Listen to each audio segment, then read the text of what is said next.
पंढरपूरच्या वाखरी पालखी तळावर संत ज्ञानेश्वर महाराज पालखी कट्ट्याचं सुशोभीकरणाचं काम सुरू।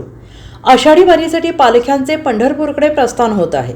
यामध्ये सगळीकडे वारीच्या तयारीची लगबग सुरू आहे।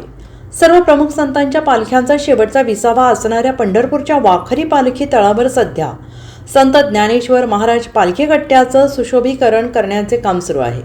संत ज्ञानेश्वर महाराजांचा पालखी कट्टा संपूर्णपणे ग्रॅनाइटने सजवण्यात येतो आहे।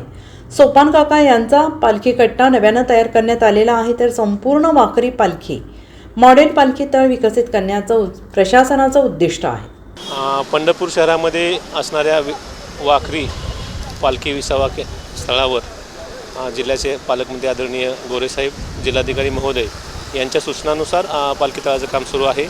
पालखी तळावरती संत ज्ञानेश्वर विसावा पालखी कट्ट्याचे सुशोभीकरण, त्याचबरोबर सोपान काका पालखी विसावा कट्टा याचे काम प्रगतीपथावर आहे। पुढील एक 7-8 दिवसामध्ये दोन्ही विसावा केंद्राचं काम पूर्ण होणार आहे।